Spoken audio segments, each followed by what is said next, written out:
All right, y'all ready?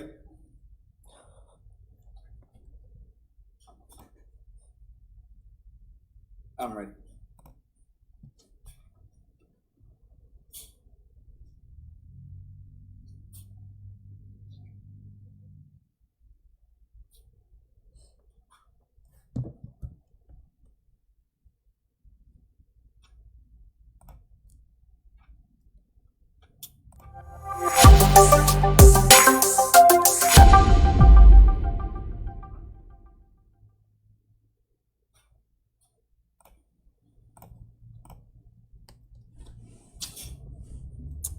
Good afternoon, everybody. This is BX Live at Lunch. I'm Zach here with Jason and Thomas. Jason's actually away from the gym right now, but he's joining remotely to discuss our topic of the day, which is... The rare occasion I'm away from the gym. Right? We got it on film, y'all. With there. Our topic today is sport performance and looking at strength and power versus skill and how those two things are different. Yep, how they're different, how they relate. It's always important that you get it back to the skill set that needs to be done. So as a strength and conditioning professional, it is our job to make sure that the skills that we produce in the gym relate back to the skills they can use in their game. So we don't teach a basketball, well, we do have individual skill sets, each individual, but as a strength and conditioning professional, our job isn't to teach the quarterback how to throw football.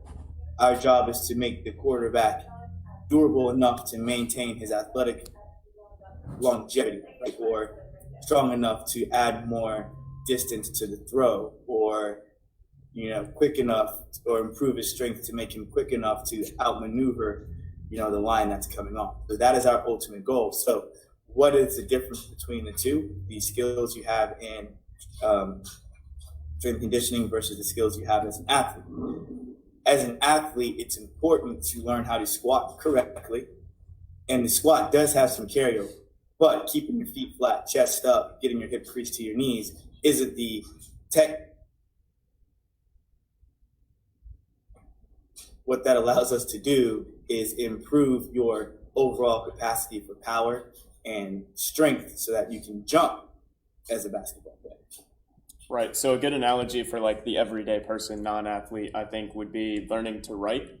So when you're first learning to write, you have the capabilities or the skill to, or the ability to move around your pencil, but not necessarily the skill to properly form words or letters or the dexterity to do so.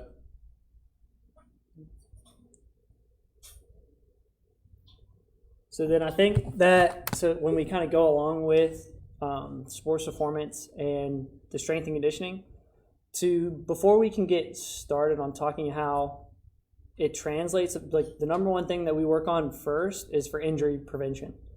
Injury prevention, which is the basic level that we're going to start at, is getting where you can get the strength to, when you have a season that lasts long, or if it goes where you're playing multiple sports throughout the whole year, you have to have your body to be able to adapt and be able to function that whole time. And the best way to do that isn't as common as most people think, is to get in the gym and get a strength program. And that helps to build up tendons, muscles, ligaments, and all the underlying connective tissue that allows you to work into getting into the more explosive and the power later on. And as we mentioned earlier with the general population, this still relates to general population in the fact that, let's just say you are a grandmother and strength isn't something that you've always had to worry about, but now you're in a position where you need to be able to pick up a grandkid and put them in a car seat, or keep up with a grandkid in the yard. So what we would do there is improve your work capacity by doing the exercises in the gym. So give an example, let's say your back might be the weak link in picking up your kid and putting them into a car seat. Well, we would do a strength program that allowed you to put your kid into the seat. hopefully you having the ability to, like, the skill set to do it, and all you're missing is the strength and the ability to pick your kid, the grandkid, up and put them in. So our goal with the gym would be to make sure you have a core strength, or your strong core, which includes your hips, your abs, and your back. That gives you the stability to maintain a weighted load a distance away from where the midline is. Right. I think that's an interesting point, because a lot of times we look at athletes and think of them as having the skills already and lacking the strength and conditioning component, and that's why they come into the gym. But it's an interesting point to point out for general population. Oftentimes it's going to be the opposite, where they have the skill but they're lacking the strength and power. Oh yeah, and that'll come with not just in grandkids, but even with a young man who wants to play with his kids. You know, you finish college and you may not have taken the steps to take care of yourself. That's very common across general population, is to finish whatever endeavor you had as a youngster and then proceed with your professional career and just completely forget about taking care of yourself. And then the ability to take care of yourself, you forget that there's going to be a future where you need to be able to last with your kids and to watch your kids go out and play. We're not talking about the sport they're going to play, but even as much as going to the playground and playing tag with your kid, that's something you want to do and feel like you're not being held back because you lack the strength or even endurance to do that day-to-day task. And that's not, you don't need the ability of a 5-star quarterback going to college to do that. You just need to be able to not feel tired or not have your kid say, okay, daddy, every 5 minutes, I'll let you rest. You know? Yeah, and then to go back to the athlete side, the reason that we kind of stand out is we work mainly with the Olympic lifting and those movements. And those movements in their basic form are the athletic ready position. So both snatch and clean, the reason why we have that for most young athletes is if you get them ready at a young age, getting in and engaging their core, their feet, their hips, and kind of engaging that powerful movement, and you do that at an early age, it's going to be able to translate. Whether you see it directly, you're not going to be doing cleans on the field, but your athletic movement that helps you make your jump higher or make you faster, it's going to build up here and then translate indirectly to your specific sport, whether that's any sport that you do. And that's what the basic Olympic lifting program helps with. And then the accessory work that we work on helps to get the imbalances that might be in your gait or other certain things, like with how one side's different than the other in, Right. in the body. I think translation, and that word translate, is kind of something to key in on too. A lot of times when the athletes come to us and they haven't necessarily had experience with like clean and jerk or snatch or stuff like that, they oftentimes have the power and the capability to do those movements, but with them being such technical movements, they don't necessarily have the skill. So it kind of starts with them having the power and the strength to do them, but not the skill. And then over time, it translates into, as they pick up the skill, they're just searching to get more power and strength to perform on the field or on the court in their sport. So there's kind of a translation there. I think that's important to point out, is that there is, you know, somewhat of a coordination, a systematic approach to all that, right? So, yeah, systems, squats and systems, they all work. So even in learning the lifts, it's a matter of getting the coordination to make the body move in the right order to produce the most power.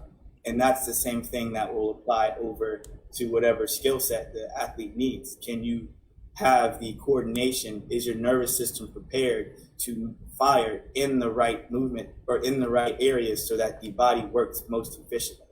Or are you losing power because your body fires at is lacking the ability to capability to fire a specific muscle at a specific time after another muscle's fired to set you up? I think a lot of times, like you were talking about earlier, Thomas, we talked about the prevention of injury. When we see throwing athletes who have elbow or shoulder issues, and if you think of the power needed for a throw, it's expressed towards the end of the range of motion. When you release, the most power is the most power is expressed at the release of the object being thrown, but it starts at the ground. And much like sound waves or electricity might travel through a wire, if there's a kink in the wire, you're going to have an issue at the end of the sound, or at the end where the electricity, there's not enough electricity to power what needs to happen. If you think about a headset, you ever had a headset back in the day when we had corded headsets and not the ones that just sit in the ear, you would hear your music for a good time, and all of a sudden you'd hear, and then it'd come back again. Same thing if you think about it that way. If you're throwing or running, and let's just say the middle section, we'll call it that, because a lot of times that's the case, where the back, hips, and the abdominal area might not be strong enough to maintain the power produced by the legs. And then at the end of the motion, that might leave your elbows and your shoulders, which are vulnerable. They're not made to handle that much force or power by themselves, will then start to deteriorate. So it's important, especially for throwing athletes or athletes that require power from the ground, to make sure that every part of their body is fit and able to handle the amount of stress that it needs. And sometimes being strong in one area can help dissipate the necessity for another area to have to take the load. That was a lot of words.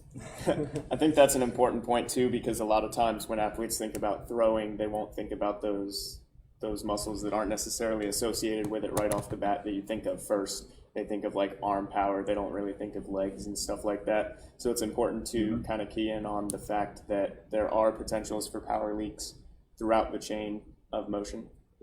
And I actually had a conversation this morning with some of our adults that it was all based on foot position and kind of where you have everything starts from the bottom, like how we've talked about already. And if you get used to having your power, that just kind of helps you, whether it's a squat, and you can squat a good amount of weight, but your technique is not right. So if you're starting to bend your feet in, or have them, like you curl your toes and you're not keeping a good even layer on your whole foot, it's going to, yes, you can do a lot of weight, it looks cool, but in the reality of it is you're not doing it correctly. And that's what we're here for, is to help make sure that you have to build that up first and then work on it. You can't just go straight into heavy sets or getting something to where if from the bottom it's not correct, even though the end looks better, it's not going to be good in the long run. And that's what we're working on, is the longevity of it. You can build strength on dysfunction. You just have dysfunctionally strong scenario, which leaves your tissue vulnerable to further damage, right? And that's where the injuries come in. It's important to realize that. So if you're going into something, making sure that you have a very strong foundation before you load it. So one of the things that was really popular back in the early 2010s was be careful not to build strength on dysfunction. Dysfunction can become strong, but as dysfunction comes strong, you leave yourself more and more vulnerable to unnecessary injuries. Consistency, so our goal is to make sure that sustainability. That's what you want. That's it. Our goal is longevity in the process, making sure that people can do what they need to do longer. That includes, as Thomas said earlier, making sure we work on injury prevention for whatever their body might be prone to, right? So stability, core strength. I want to say core strength in the capacity of not the abs. That's not what I'm talking about. When I say core strength, I'm talking about the group of muscles that wraps around the midsection of the body. Lats, hips, abs, hip flexors, gluteus maximus. Like those muscles need to be strong in order for our bodies to survive life, not just in sports, but especially in sports. So I think we're coming. You guys have anything you'd like to close on there? Nope. I think we covered a good chunk. No.